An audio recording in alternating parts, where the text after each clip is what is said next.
Okay, shall we turn to Revelation chapter 2? దయచేసి ప్రకటన గ్రంథం 2వ అధ్యాయం తీసుకుందాం. வெளிப்படுத்தல் 2ஆம் அதிகாரத்திற்கு திருப்பிக் கொள்வோம்.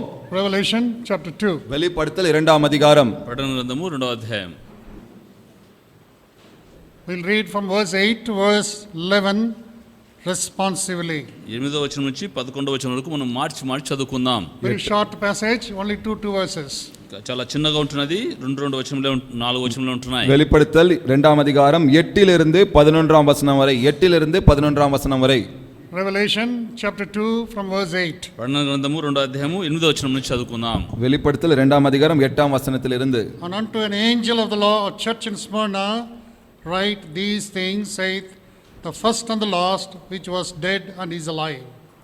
உன் கிரியைகளையும் உன் உபத்திரவத்தையும் நீ ஐஸ்வர்யம் உள்ளவனாயிருந்தும் உனக்கு இருக்கிற தரித்திரத்தையும் தங்களை யூதர் என்று சொல்லியும் யூதர் இராமல் சாத்தானுடைய கூட்டமாயிருக்கிறவர்களை செய்யும் தூஷணத்தையும் அறிந்திருக்கிறேன்.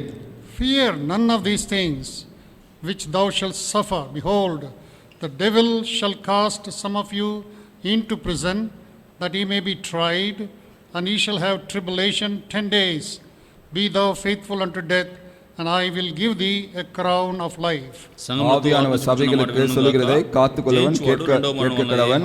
ஜெயம் கொள்ளுகிறவன் 2ஆம் மரணத்தினாலே சேதப்படுவதில்லை என்றெழுது. May the Lord help us to understand his word. దేవుడు తన వాక్యం అర్థం చేసుకోవడానికి సహాయం చేయను గాక. కర్తర్ తామే அவருடைய వచనத்தை புரிந்துకొள்ள ఉదవువారాக. Our loving heavenly Father, ప్రేమగల పరలోకపు తండ్రి, we thank thee and praise thee for giving us this privilege to come to thy throne of grace. మీ కృపా సింహాసనానికి రావడానికి ఇచ్చిన ఈ ధన్యత కొరకే స్తుతులు చెల్లించుకుంటున్నాం. We thank you for helping us to worship you and also take part in the Lord's table. దేవుని ఆరాధించడానికి నీ బలిలో పాల్పొందడానికి మాకు ఇచ్చిన అవకాశం కొరకే స్తుతులు చెల్లించుకుంటున్నాం. We thank you for the word. The word is the living word. దేవాని వాక్యం బట్టి నీకు వందనాలు. నీ వాక్యం సజీవమైనది. Speak to our hearts through thy word. మీ వాక్యం ద్వారా మా హృదయంతో మాట్లాడమని కోరుతుంటున్నాం. Even though we are under certain restrictions because of this plague, we pray that you protect us, and at the same time we may not be afraid, but follow the rules and regulations and listen to thy word and be obedient to thy word. దేవా, ఇక్కడ తెగులు వలన తండ్రి అనేకమైన నియమ నిబంధనలు ఉన్నప్పుడు సైతం కూడా మేము భయపడనట్టు కాదు, కానీ నీ సన్నిధికి వచ్చి ఆరాధించి తండ్రి ధైర్యం చేత నీ వాక్యం విని స్తుతిపడడానికి కాసు కృప దయచేయని కోరుతుంటున్నాం. We bind the powers of darkness ruling against us. దేవా, అంధకార శక్తులు మా పట్ల విరోధంగా ఉన్న వాటిని బంధిస్తుంటున్నాం. Help us and fill us in this place with thy presence. దేవా, నీ సన్నిధితో తండ్రి ఈ సన్నిధి ఈ యొక్క స్థలాన్ని నింపమని కోరుతుంటున్నాం. Cleanse us, sanctify us. దేవా, మమ్మల్ని పవిత్రపరచండి. Help us to be tuned to thy throne of grace. ఈ కృపా సింహాసనాన్ని సిద్ధపరచమని కోరుతుంటున్నాం. May every word come from thy throne. దేవా, నీ కృపా సింహాసనం ప్రతి నుంచి ప్రతి మాట రావడానికి కృప దయచేయండి. Teach us, Lord. దేవా, బోధించండి ప్రభువా. Give us the hearts to be obedient to thy word. నీ వాక్యం విధించడానికి హృదయం దయచేయండి. Because we ask this in the most highly exalted name, Lord and Savior Jesus Christ. అత్యున్నతమైన శక్తిగల నామమున యేసుక్రీస్తు నామమున ప్రార్థించుచున్నాము వేడుకొంచున్నాం తండ్రి. ఆమేన్. Last week we meditated on the church at Ephesus. గత వారంన మనం ఎఫెసు సంఘం గురించి ధ్యానించాం. கடந்த வாரம் எபேசு சபையை பற்றி தியானித்தோம். Whoever speaks, we want the Holy Spirit of God to speak to our hearts. ఇక్కడ ఎవరు మాట్లాడినప్పుడు సైతం కూడా పరిశుద్ధాత్మ దేవుడు మన హృదయంతో మాట్లాడినట్లుగా మనం సిద్ధపడాలి. யார் பேசினாலும் பரிசுத்த ஆவியானவர் நம்மோடு பேச வேண்டும் என்று நாம் ஆயத்தப்பட வேண்டும். Very clearly last Sunday the Lord spoke to us about the first love. గత వారం చాలా స్పష్టంగా పరిశుద్ధాత్మ దేవుడు మొదటి ప్రేమ గురించి మనతో మాట్లాడినాడు. கடந்த வாரம் மிகவும் தெளிவாக பரிசுத்த ஆவியானவர் ஆதி அன்பை பற்றி நம்மிடம் பேசினார். Our God is a loving God. మన దేవుడు ప్రేమగల దేవుడు. நம்முடைய தேவன் அன்பான தேவன். He is a gracious God. ఆయన కృపగలిగిన దేవుడు. அவர் கிருபையுள்ள தேவன். He is a merciful God. ఆయన కరుణగలిగిన దేవుడు. அவர் இரக்கமான தேவன். He never looks at our faults all the time. మన యొక్క తప్పిదం నుంచి ప్రతి నిత్యము కూడా ఆయన గమనిస్తూ ఉన్నాడు. எப்பொழுதும் நம்முடைய குறைகளை பார்த்து கொண்டு இருப்பதில்லை அவர். He's always looking at the good things, the strength in our life. కాడి మన జీవితంలో ఉన్నటువంటి బలమైన విషయాలను మంచి విషయాలను మాత్రమే ఎల్లప్పుడూ చూసేవాడుగా ఉంటాడు. நம்முடைய జీవనలో உள்ள బలహీనగளையும் நல்ல காரியங்களையும் பார்க்கிறார். But he is our loving heavenly Father. ఆయన మన పరలోకపు ప్రేమగల తండ్రి. அவர் அன்புள்ள பரமபிதா. Any father, if he is only going to be positive about every good thing, He is not going to show us the things that we make mistakes, then he is not a loving father. కాబట్టి ఏ తండ్రి అయినా సరే మన నుండి ఆయన సమస్తం కూడా positive మాత్రమే చూస్తూ ఉండి మనలో నెగిటివ్ విషయాలు కూడా చూడకుండా ఉన్నట్టయితే ఆయన ప్రేమగల తండ్రి కాదు. ஒரு நல்ல பிதா நம்முடைய நன்மைகளை மாத்திரமே பார்த்து அதை பார்த்து மாத்திரமே பேசிக்கொண்டு நம்முடைய குறைகளை நமக்கு காண்பிக்காவிட்டால் அவர் நல்ல பிதா அல்ல.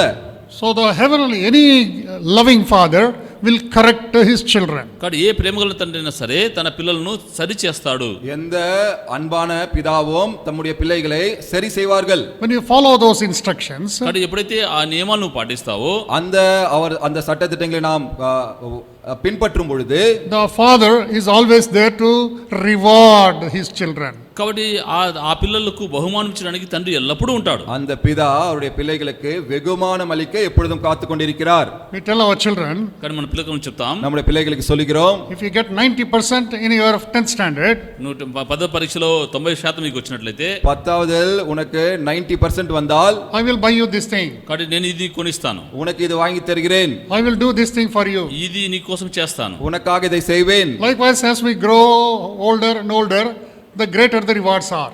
కాబట్టి మనము వయసులో పెరిగే కొద్దీ దాని బహుమానము అధికంగా ఉంటుంది. அதே போலவே வளர வளர நம்ம வெகுமானமும் பெரிதாகிறது. In the same way, అదే విధముగా அதே போலவே our loving heavenly father is telling about the churches in Asia, their good things, and also showing them where they are wrong and how they can get the rewards. కాబట్టి మన ప్రేమగల పరలోక తండ్రి కూడా ఆసియా ఖండంలో ఉన్నటువంటి చెదిరిపోయిన సంఘమంతటికి కూడా వారి జీవితంలో ఉన్నటువంటి మంచి విషయాలను చెడు విషయాలను కూడా తన ఎత్తి చూపుతూ ఉంటున్నాడు. நம்முடைய பரமபிதா கூட ஒரு அன்பான பிதாவை போல ஆசியாவில் உள்ள சபைகளுக்கு அந்த சபைகளில் இருக்கிற நல்ல காரியங்களையும் குறைகளையும் காட்டுகிறார். Now we see here in the Ephesian church, he said, your love was so great in the beginning, but as you started growing, your love for one another and also towards me deteriorated. కాబట్టి మనం చూసినట్లయితే ఎఫెసీ సంఘములో ఆయన మొట్టమొదటి చెప్తుంది ఏమంటే, మొట్టమొదటిగా నా పట్ల ఉన్న మీ ప్రేమ చాలా అధికంగా ఉన్నది, అయితే మీరు ఎదుగుతున్న కొద్దీ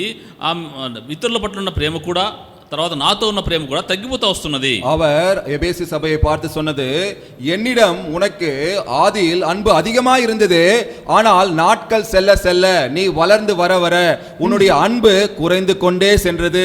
In the beginning your love was so great, you are ready to sacrifice anything to follow me. మొట్టమొదటిగా మీ ప్రేమ ఎంతో అధికంగా ఉన్నది, నన్ను వెంబడించడానికి ఏమైనా సరే మీరు తెయించుకోవడానికి సిద్ధంగా ఉన్నారు.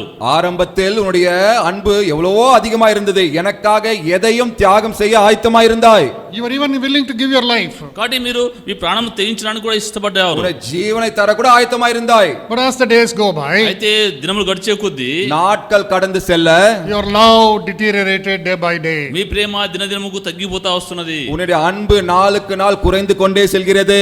Now we have seen how we can come back to that love and follow him and receive those great rewards. కాబట్టి మనం తిరిగి ఆ ప్రేమను తిరిగి వెనక్కి వచ్చి ప్రేమను ఏ విధంగా పొందాలి, తర్వాత దేవునితో ఏ విధంగా బహుమానం తీసుకున్న విషయాలను చూస్తూ వచ్చాం. நாம் கடந்த வாரத்தில் எப்படி அந்த இழந்த அன்பை மறுபடியும் பெற்றுக்கொள்வது, அந்த அன்பை நாம் எப்படி பின்பற்றுவது, பிறகு தேவனிடம் எப்படி வெகுமானத்தை பெற்றுக்கொள்வது என்பதை பற்றி பார்த்தோம். Now we come to the second church. ఇక్కడ మనము రెండో సంఘంకి వస్తాం. இப்பொழுது இரண்டாம் சபைக்கு வருகிறோம். Now God spoke to John about 7 churches that were in Asia. కాబట్టి ఆసియా సంఘం ఆ ఖండంలో ఉన్నటువంటి 7 సంఘముల గురించిన విషయాలను ప్రభు అపోస్తలున్న యోహాను చెప్తూ వచ్చాడు. தேவன் யோவானிடம் ஆசியா கண்டத்தில் இருந்த 7 சபைகளை பற்றி பேசுகிறார். They were existing at that time.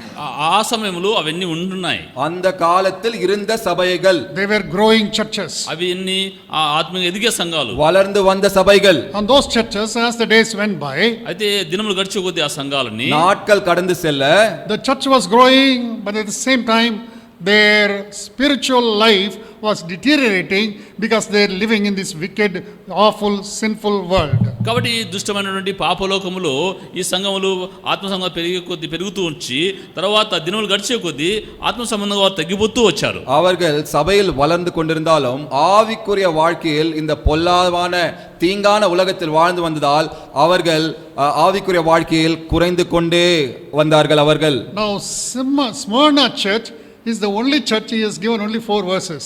కాబట్టి ఈ స్ముర్నా సంఘముకు కేవలం 4 వచనం మాత్రమే ఇచ్చాడు. வெறும் இந்த சிமிர்னா சபைக்கு மாத்திரம் 4 வசனங்களை மாத்திரமே கொடுக்கிறார். But for Ephesus church there are 7 verses. అయితే ఎఫెసీ సంఘానికి 7 వచనాలు ఇచ్చాడు. ஆனால் எபேசு சபைக்கு 7 வசனங்கள். And as we go through there we see he is increasing more and more. కానీ మనం వెళ్ళే కొద్ది కింద చదువుతూ కొద్ది అనేక వచనాలు పెంచుతూ పోయాడు. நாம் அடுத்தடுத்த வசனங்களை பார்க்கும் பொழுது அடுத்த சபைகளுக்கு அதிகமான வசனங்களை அவர் பயன்படுத்துகிறார். It is also very important to know about these churches where they were planted. కాబట్టి మనము ఈ సంఘములు ఎక్కడ అవి స్థిరపరచబడ్డాయి అనే విషయం తెలుసుకోవడం కూడా చాలా ప్రాముఖ్యమైనది. இந்த சபைகள் எங்கு ஸ்தாபிக்கப்பட்டது எங்கு இருந்தது என்பதை தெரிந்து கொள்வது மிகவும் முக்கியம். I have already told you the church was planted the first time on the day of Pentecost at Jerusalem. కాబట్టి నేను మీకు ముందుగా చెప్పాను సంఘం అనేది పెంతెకోస్తు దినమున యెరూషలేములో స్థాపించబడింది మొట్టమొదటిగా. நான் முன்பதாகவே சொல்லியிருக்கிறேன் சபை என்பது பெந்தெகோஸ்தே நாளில் முதலாவதாக ஸ்தாபிக்கப்பட்டது. Before that what was happening? దాని ముందుగా ఏం జరుగుతున్నది? அதுக்கு முன்பதாக என்ன நடந்து கொண்டிருந்தது? There were Gentiles and they were Jews.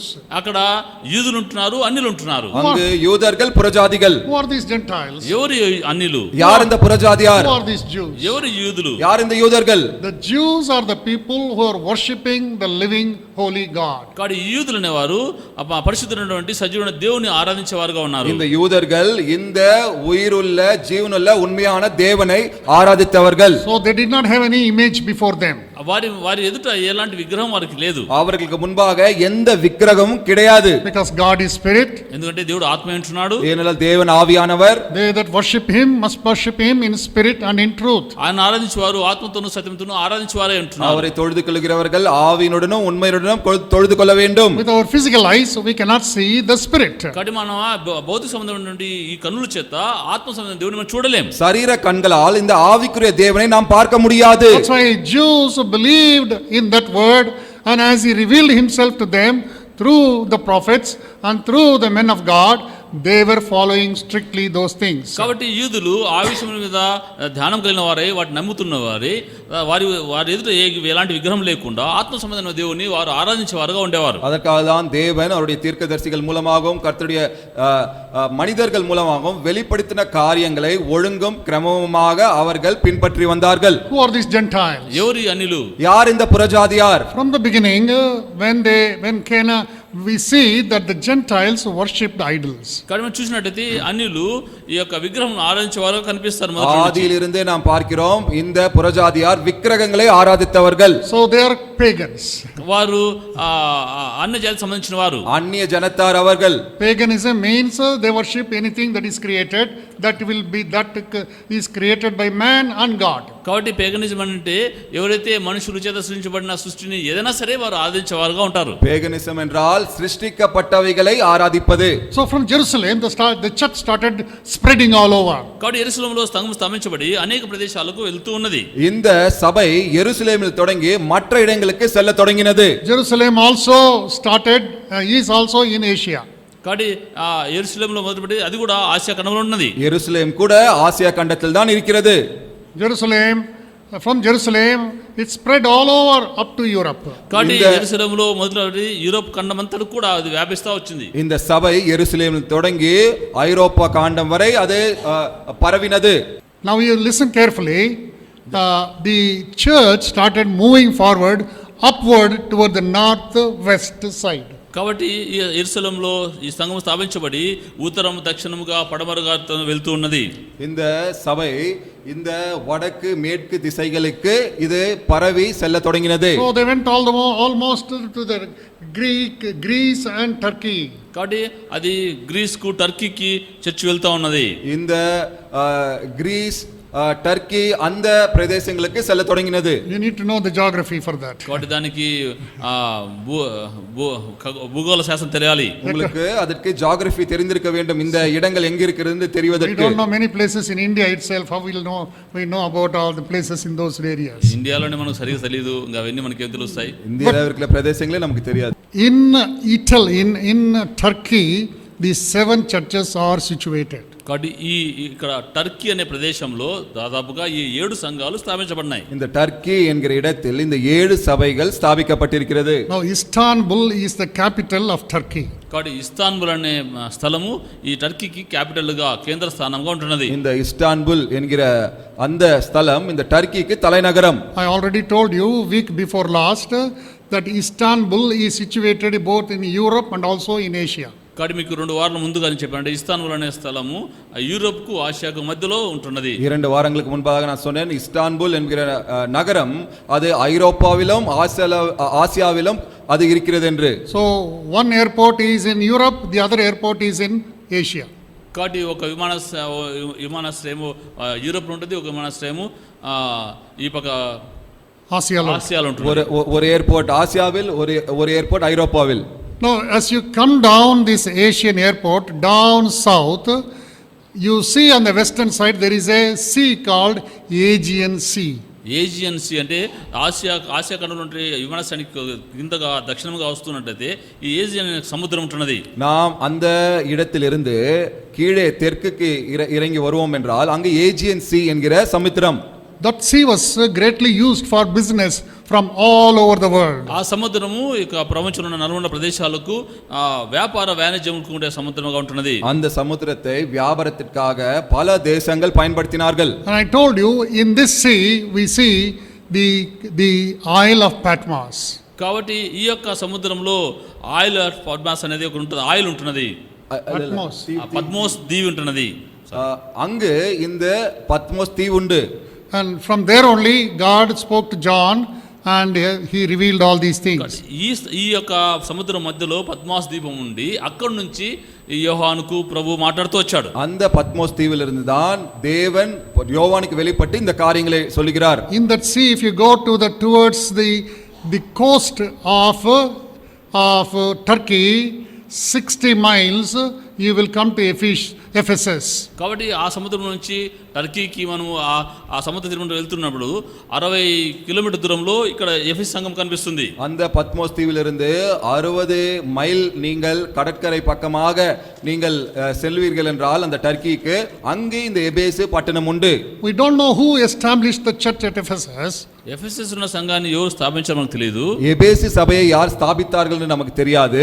But Paul the apostle wrote an epistle to the Ephesians. కాబట్టి అయితే అపొస్తలుడైన పౌలు ఈ యొక్క ఎఫెసీయులకు ఒక లెటర్ రాస్తూ వచ్చాడు. అపోస్తలుడైన పౌలు ఎబేసియருக்கு ஒரு நிருபத்தை எழுதுகிறார். That's what we see in the word of God. అదే మనం దేవుని వాక్యంలో చూస్తాం. అదేதான் கர்த்தருடைய வசனத்தில் பார்க்கிறோம். So some say that Ephesian church was planted by apostle Paul. కాబట్టి కొంతమంది అంటారు ఎఫెసీ చర్చ్ కూడా అపొస్తలుడైన పౌలే స్థాపించాడని చెప్తారు. சிலர் சொல்லுகிற காரியம் எபேசிய சபை கூட அப்போஸ்தலனாக பவுலால் நிரூபிக்கப்பட்டது. Listen carefully. జాగ్రత్తగా వినండి. జాగ్రత్తగా కేளுங்கள். Every place the church was established there was persecution. ఇక్కడ ఏ స్థలంలో అయితే సంఘం స్థాపించబడిందో అక్కడ హింస ఉంటున్నది. எங்கெல்லாம் சபை ஸ்தாபிக்கப்பட்டதோ அங்கு அவர்களுக்கு பாடுகள் இருந்தது. So some people could bear that persecution, some people could not bear the persecution. ఆశ్రమంలో కొంతమంది భరించేవారు ఉన్నారు, కొంతమంది భరించలేని వారుగా ఉంటున్నారు. சிலர் அந்த உபத்திரவங்களை சகித்துக் கொண்டார்கள், சிலரால் அதை சகித்துக் கொள்ள முடியவில்லை. But they did not leave their faith. అయితే వారు విశ్వాసం వదలలేదు. ஆனால் அவர்கள் விசுவாசத்தை விட்டுவிடவில்லை. Because of that they went all over. కాబట్టి దాన్ని బట్టి వారు ప్రపంచం నలుమూలగా చెదిరిపోయినారు. அதனால் அவர்கள் மற்ற இடங்களுக்கு சிதறி சென்றார்கள். So many believers would have gone from Jerusalem to all these places. కాబట్టి అనేక మంది విశ్వాసులు యెరూషలేము నుంచి కూడా ఈ స్థలమంతటి కూడా చెదిరిపోయి ఉంటున్నారు. அந்த இடங்களுக்கு యెరూషలేమిலிருந்து கூட మற்ற இடங்களுக்கு அவர்கள் சென்றிருக்கலாம். Many Jewish people also went there. కాబట్టి అనేక మంది యూదులు కూడా వెళ్ళిపోయినారు. பல யூதர்கள் கூட அங்கு சென்றார்கள். The people who accepted the Lord went all over those places. People who accepted the Lord. ఎవరైతే ప్రభువుని అంగీకరించారో వారందరూ కూడా ఆ స్థలాలకు చెదిరిపోయి ఉంటున్నారు. யாரெல்லாம் இயேசு கிறிஸ்துவை ஏற்றுக்கொண்டார்களோ அவர்களெல்லாம் அங்கு சென்றார்கள். Now you need to understand this clearly. కాబట్టి ఇది మీరు స్పష్టంగా అర్థం చేసుకోవాలి. இதை நீங்கள் கவனமாக புரிந்து கொள்ள வேண்டும். All Jewish people are not Christians. కాబట్టి యూదులందరూ కూడా క్రైస్తవులు కాదు. யூதர்கள் அனைவரும் கிறிஸ்தவர்கள் அல்ல. Only those who accept the Lord Jesus Christ as their personal savior, whose sins are forgiven by the blood of Jesus Christ, Only those people are called Christians or believers in the Lord. కాబట్టి ఎవరైతే యూదులలో ప్రభువైన యేసుక్రీస్తు తమ సొంత రక్షణగా అంగీకరించి వారి పాపములను ప్రభువైన యేసుక్రీస్తు రక్తం చేత కడగబడుతున్నారో వారు మాత్రమే క్రైస్తవులుగా యూదుల్లో కొంతమంది పిలువబడుతుంటారు. யார் இயேசு கிறிஸ்துவை சொந்த ரட்சகராக ஏற்றுக்கொண்டார்களோ, யாருடைய பாவம் இயேசு கிறிஸ்துவின் ரத்தத்தால் கழுவப்பட்டதோ அவர்கள் மாத்திரமே யூதர்களாக இருந்தாலும் கிறிஸ்தவர்களாக இருந்தார்கள். Not only Jews but also Gentiles. కాబట్టి యూదులలోనే కాదు అన్నిల్లో కూడా వీరు யூதர்கள் మాత్రమల్ల పురజాతిகளில் கூட. The Christians are the people who are bought by the blood of Jesus. కాబట్టి క్రైస్తవులు అనగా ప్రభువైన యేసుక్రీస్తు రక్తం చేత కొనబడిన వారుగా ఉన్నవారు మాత్రమే. கிறிஸ்தவர்கள் என்றால் அவர்கள் இயேசு கிறிஸ்துவின் ரத்தத்தினால் அவர்கள் கிரயம் கொடுத்து வாங்கப்பட்டவர்கள். So we need to understand this clearly. ఇది మీరు చాలా స్పష్టంగా అర్థం చేసుకోవాలి. இதை நீங்கள் சரியாக புரிந்து கொள்ள வேண்டும். The church consists of both Greeks, Jews and Gentiles. కాబట్టి సంఘంలో యూదులు అన్యులు కూడా కలిసి ఉన్నారు. சபையில் யூதர்களும் புரஜாதிகளும் சேர்ந்திருந்தார்கள். Now Ephesian church, we said Ephesus and we read about it last week. Now we come, if you travel 35 miles northward from Ephesus, we see a city called Smyrna. కాబట్టి ఎఫెసీ సంఘం నుంచి మనం విన్నాము. ఎఫెసీ సంఘం స్థాపించిన స్థలం నుంచి ఈ ఉత్తరం సైడ్గా 35 కిలోమీటర్లు వెళ్ళినైతే ఈ స్వర్ణాన్ని సంఘాన్ని మనం చూస్తాం. இந்த எபேசிலிருந்து வடதிசையாக 35 அந்த மைல்கள் நீங்கள் செல்வீர்கள் என்றால் அங்கு இந்த சிமிர்னா என்ற இடத்தை பார்க்கலாம். Now Smyrna was a large city. కాబట్టి స్ఫుర్ణ అనే సిటీ చాలా పెద్దది, పొడుగైన పట్టణం. సిమిర్నా என்பது ஒரு பெரிய పట్టణం. It's a very old city. చాలా పురాతనమైన పట్టణం అది. పழமையான పట్టణం. 3000 years old. కాబట్టి 3000 సంవత్సరాల యొక్క పురాతన పట్టణం అది. 3000 வருட పழமையான పట్టణం. That means before the Lord Jesus Christ was born, 3000 years before that, this city was there. కాబట్టి యేసుక్రీస్తు వారు ఈ లోకంలో పుట్టడానికి ముందుగా 3000 సంవత్సరాల ముందు ఈ పురాతన పట్టణం ఉండనుంది. యేసు క్రీస్తు பிறப்பதற்கு 3000 வருடத்துக்கு முன்பதாகவே இந்த பட்டணம் ஸ்தாபிக்கப்பட்டிருந்தது. It was a very world famous city. కాబట్టి అది ప్రపంచంకు ప్రసిద్ధమైన పట్టణంగా ఉంటున్నది. உலகத்திற்கே பிரபலமான ஒரு பட்டணம். And this city was known all over the world because of the business. కాబట్టి ప్రపంచమంతా కూడా ఈ పట్టణం గురించి తెలుసు. కారణం ఏమంటే వ్యాపార వాణిజ్యంలో ఎక్కువగా ఉంటున్నాయి ఇక్కడ. உலகமெங்கும் வியாபார காரணத்தினால் இது பிரபலமான பட்டணமாய் இருந்தது. It was also a beautiful city. అది ఇక చాలా సుందరమైన పట్టణం. மிகவும் அழகான பட்டணம் கூட. Now before the Lord Jesus Christ was born, few years before that there was a big earthquake. కాబట్టి ప్రభువైన యేసుక్రీస్తు వారు ఈ లోకం పుట్టడానికి ముందుగా ఆ పట్టణంలో పెద్ద భూకంపం సంభవించింది. இயேசு கிறிஸ்து இந்த உலகத்தில் பிறப்பதற்கு சில ஆண்டுகளுக்கு முன்பதாக அந்த பட்டணத்தில் ஒரு பெரிய பூமி அதிர்ச்சி நிகழ்ந்தது. And everything was totally destroyed. కాబట్టి సమస్తం కూడా నాశనం అయిపోయింది. அந்த పట్టణத்தில் உள்ள யாவையும் అழிக்கப்பட்டது. Now what kind of city was that? కాబట్టి ఎలాంటి పట్టణం అది? எப்படிப்பட்ட பட்டணம் அது? It was called a crown city. కాబట్టి అది crown, అది కిరీటం కలిగిన పట్టణంగా ఉంటున్నది. அது ஒரு கிரீட பட்டணம் என்று அழைக்கப்பட்டது. Because it is very close to the seashore. కాబట్టి ఇది సముద్రానికి చాలా దగ్గరగా ఉంటుంది కాబట్టి இது கடற்கரைக்கு அருகாமையால் இருந்ததால் when the sea ends there, when it comes to the land, beautiful hills like a crown, it goes up and down like the crown. It was there, and around that place this city was established. కాబట్టి సముద్రము తీరం అట్లా ఉంటున్నది. నీళ్ళు వచ్చిన తర్వాత దాని చుట్టుపక్కల కొండలు చాలా చక్కగా కిరీటం మాదిరి ఉండేది కాబట్టి దానికి కిరీటం పట్టణముగా కనిపించేది. கடற்கரை அருகாமையில் இருந்த இந்த பட்டணம் இது மலையாக இருந்ததால் அந்த மேலும் கீழும் இருப்பதால் ஒரு கிரீடத்திற்கு இருப்பதை போல இருந்ததால் இதே ஒரு கிரீட பட்டணம் என்று அழைக்கப்பட்டது. So many of us don't know what is a crown.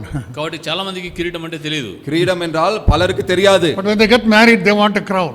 కాబట్టి పెళ్ళైనప్పుడు వాళ్ళకు కిరీటం కావాలని కోరుతారు. What is that? திருமணம் ஆகும்போது அவர்களுக்கு ஒரு கிரீடம் வேண்டும்.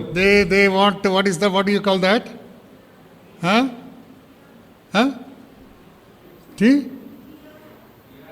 Tiara. Yeah, it's like a crown. It's like a crown. అది That means going up and down. కాబట్టి టిఆర్ అనేది పైకి కిందికి వెళ్తున్నది. అది కిరీటం మారి ఉంటుంది. టిఆర్ என்பதை அணிந்து கொள்வார்கள். அது மேலும் கீழும் இருப்பதால் அது ஒரு கிரீடத்தை போல இருக்கும். This hills were going up and down like this. ఈ పట్టణానికి ఉన్న కొండలు కూడా ఆ విధంగా పైకి కిందికి వెళ్ళే కొండలుగా కనిపిస్తాయి. இந்த மலைகள் கூட மேலும் கீழும் அது சென்று கொண்டிருந்தது. So that means it's not steep like this, but it like this, so we can build the homes, big buildings, and then again come down, again go up, again come down like that. So it's a very beautiful city. అది పైకి నిటారు కాదు కానీ ఏటవాలుగా ఉండేది. ఆ కొండల మీద ఎక్కువ buildings కట్టేవాళ్ళు, వాళ్ళకి స్లోప్ ఉండేది. ఆ విధంగా పట్టణంలో కట్టి చాలా సుందరంగా కనిపించేది. అది அது ஏதோ உயர்ந்த ஒரு மலை அல்ல, அதில் கட்டக்கூடிய நிலைமையில் இருந்ததால் அங்கு பல வீடுகள் கட்டப்பட்டிருந்தது. Greenery, it was so green and also colorful because of the gardens and the flowers. అక్కడ ఉన్నటువంటి చాలా సుందరంగా కనిపించేది. కారణం ఏమంటే అక్కడ ఉన్నటువంటి ఆ పూ తోటలు కానీ అక్కడ ఉన్న పచ్చదనాన్ని బట్టి ఆ విధంగా సుందరంగా కనిపించేది. అழகான தோட்டங்களும் அழகான இந்த செடிகளும் இருந்ததால் பார்ப்பதற்கு மிகவும் அழகாக பச்சையாக தெரிந்தது. Flower of Asia, that's what it is called. అది ఏషియాకు పువ్వు మాదిరి అనిపించేది. ఏషియా అనేవాళ్ళు ఆసియావిన్ పుష్పం என்று அழைப்பார்கள் அதை. Formerly Bangalore was called the garden city of India. కాబట్టి ఇంత ముందుగా ఆ గార్డెన్ సిటీ ఆఫ్ ఇండియా అని బెంగళూరు అనేవాళ్ళు. இதுக்கு முன்பதாக பெங்களூரை இது இந்தியாவின் தோட்டம் என்று அழைப்பார்கள். Now it is building city of India. కాబట్టి ఇప్పుడు బిల్డింగ్స్ అనే బిల్డింగ్ సిటీ ఆఫ్ ఇండియా అంటున్నారు. All the gardens are gone, nothing more is there. కాబట్టి బెంగళూరులో అనేక ఉద్యానవనాలు వెళ్ళిపోయాయి. Everywhere is buildings only. అనేక చోట్ల కేవలం బిల్డింగ్స్ మాత్రం ఉన్నాయి. ఇప్పుడు எல்லா இடத்திலும் இது வெறும் கட்டிடங்களே. Now one of the famous thing in Smyrna was myrrh. You know what is myrrh? కాబట్టి ఈ స్వర్ణలో అతి ప్రత్యేకమైనది అంటే బోలం అనేది ప్రత్యేకంగా ఉంటుంది. Now you read about myrrh in the word of God in 3 places. దేవుని వాక్యంలో బోలం గురించి 3 ప్రదేశాలు తెలియజేస్తూ వస్తుంది. Everything related to the Lord Jesus Christ. సమస్త ఈ 3 భాగాలు కూడా ప్రభువు యేసుక్రీస్తు వారికి సంబంధించినగా బోలం కనిపిస్తుంది. I'm not going to read all those verses, but I'll give you the references. కాబట్టి నేను మీకు అవన్నీ చెప్పను కానీ మీకు రెఫరెన్సెస్ ఇస్తాను. ఇప్పుడు அதை படிக்க போவதில்லை. இந்த மர் என்கிற ஆங்கில அந்த காரியம் வேதாகமத்தில் 3 இடத்தில் எழுதப்பட்டிருக்கிறது. அது இயேசு கிறிஸ்துவை சம்பந்தப்பட்டு சொல்லப்பட்ட காரியங்கள். In Matthew's Gospel, chapter 2, verse 11. మత్తయి సువార్త 2:11లో மத்தேயு 2వ అధ్యాయం 11వ వచనத்தில் when the wise men came and saw the baby in Bethlehem. ఆ జ్ఞానులు వచ్చేసి ప్రభువు యేసుక్రీస్తు దర్శనానికి వచ్చినారు. அந்த சாஸ்திரிகள் வந்து இயேசு கிறிஸ்துவை தரிசித்த பொழுது they brought gold, frankincense and myrrh. కాబట్టి బంగారము, సాంబ్రాణి, బోలం తీసుకొచ్చారు. பொன்னையும் தூப வர்க்கத்தையும் வெள்ளை போலத்தையும் அவர்கள் கொண்டு காணிக்கையாக வைத்தார்கள். So it must be very precious. అది చాలా ప్రశస్తమైనదిగా కనబడుతుంది. மிகவும் விலையேற பெற்றதா இருந்திருக்க வேண்டும். So they brought that to the baby Jesus because he is the King of Kings. కాబట్టి అది ప్రభువు యేసుక్రీస్తు వారు ఆ చిన్న పిల్ల బాలుగా ఉన్నప్పుడు రాజుగా ప్రభువుగా సాదృశ్యంగా తీసుకొని వచ్చారు. இயேசு கிறிஸ்து குழந்தையா இருக்கும் பொழுது அவருக்கு காணிக்கையாக இந்த வெள்ளை போலத்தை கொண்டு வந்தார்கள். The second time we see in Mark's Gospel chapter 15 verse 23. కాబట్టి మార్కు సువార్త 15:11లో 23లో రెండోసారిగా మనం గమనిస్తూ వస్తాం. இரண்டாம் முறையாக மார்க் 15ஆம் அதிகாரம் 23ஆம் வசனத்தில் பார்க்கிறோம். You know what was happening there? అక్కడ ఏం జరుగుతుంది? அங்கு என்ன நடக்கிறது தெரியுமா? Jesus was crucified. యేసుక్రీస్తు వారు సిలువబడ్డారు. இயேசு சிலுவையில் அறையப்பட்டார். He was saying his 7 words. అక్కడ 7 మాటలు చెప్తుంటాడు. அங்கு அவர் அந்த 7 வார்த்தைகளை சொல்கிறார். This is the 5th word, I thirst. కాబట్టి ఐదో మాటగా నేను దాహం కొంటున్నాను. 5ஆம் வார்த்தையாக தாகமாய் இருக்கிறேன் என்று சொன்னார். I thirst. నేను దప్పికొన్నాను. தாகமாய் இருக்கிறேன். What did the soldiers do? కాబట్టి అప్పుడు సైనికులు ఏం చేశారు? அந்த சேனையில் இருப்பவர்கள் என்ன செய்தார்கள்? They dipped in myrrh juice and put it in his mouth. కాబట్టి ఆ చిరకను ఆ బోలంలో అద్ది అప్పుడు యేసు ప్రభువుకు అందించారు వాళ్ళు. வெள்ளை போலம் கலந்த திராட்சரசத்தை அவருக்கு குடிக்க கொடுத்தார்கள். It's not திராட்சரசம். No, it's written. திராட்சரசம் எழுதி இருக்குது. Yeah, that's not right. Actually, myrrh is a வெள்ளை போலம் கலந்த திராட்சரசம். Yeah, it's like actually they dipped this because it is the most bitter thing on this earth. కాబట్టి ఈ లోకం అంతట్లో కూడా చాలా చేదుగా చిరకగా అనిపిస్తుంది. అది மிகவும் கசப்பான ஒரு காரியம் அது. So myrrh is taken from these tree leaves which are very bitter and they process it, and then this is very valuable stone called myrrh is brought out. కాబట్టి ఈ యొక్క చెట్టు ఆకు నుంచి తీసుకొచ్చి దీన్ని ప్రాసెస్ చేసిన తర్వాత చాలా చేదుగా తయారు చేస్తారు. అది ఇక్కడ తీసుకొని కనబడుతున్నది. இது ஒரு இலையிலிருந்து எடுக்கப்பட்டு இது செய்யப்படுகிறது. இது மிகவும் கசப்பான ஒரு காரியம் இது. But it is not available everywhere in the world.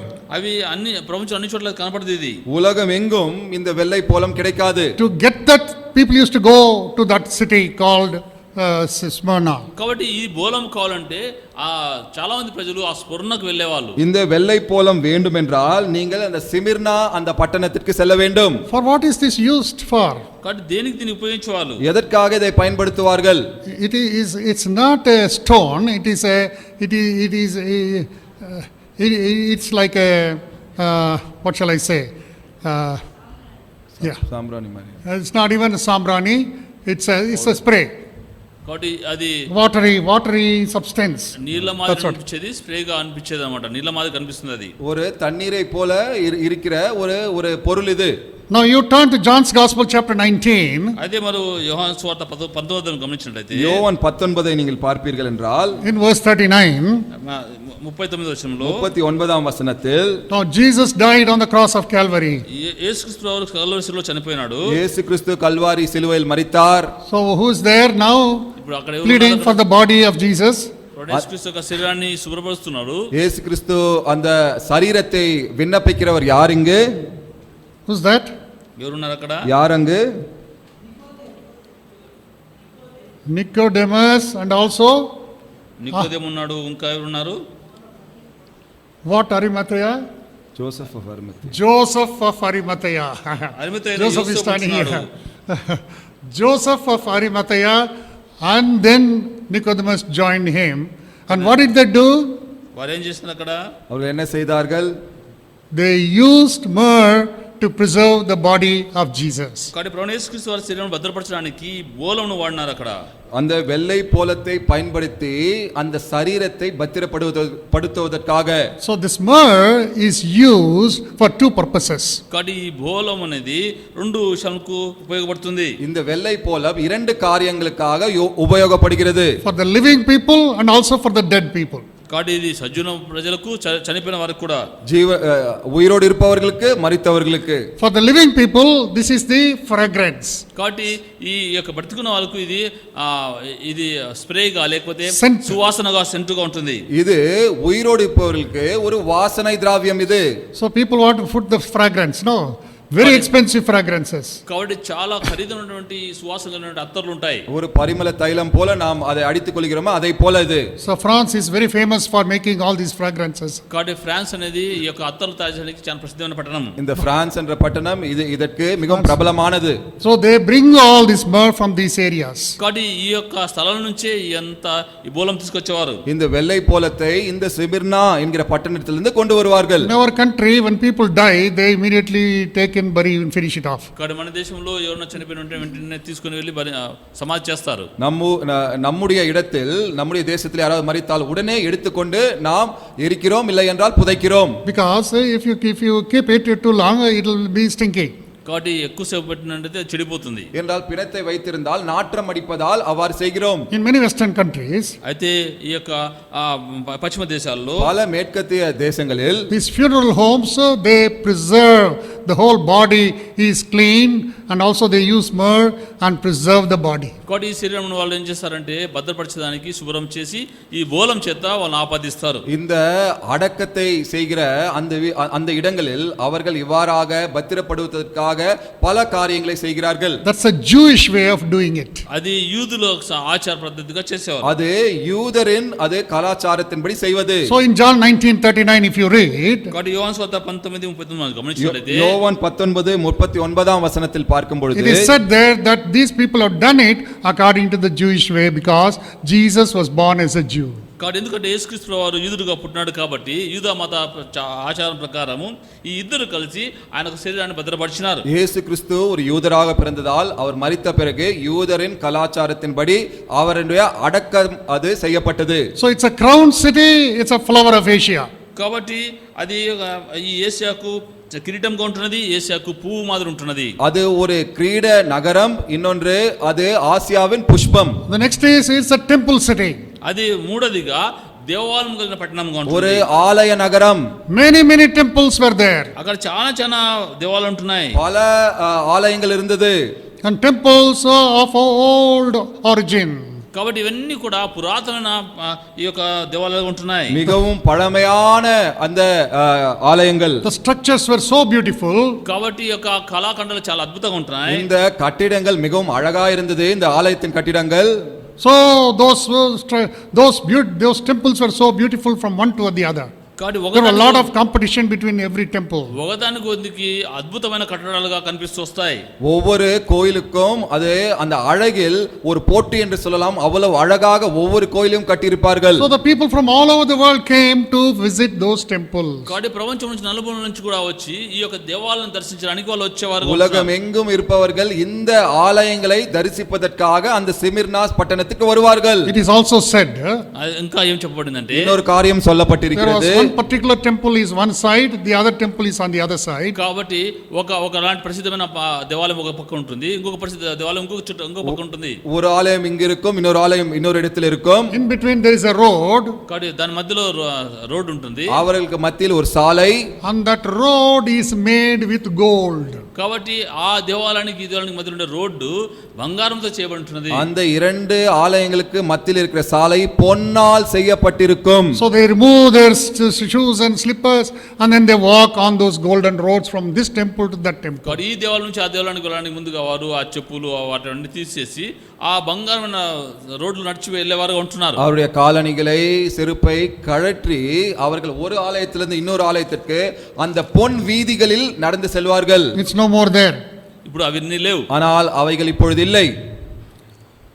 Now this temple city was also a very wealthy city.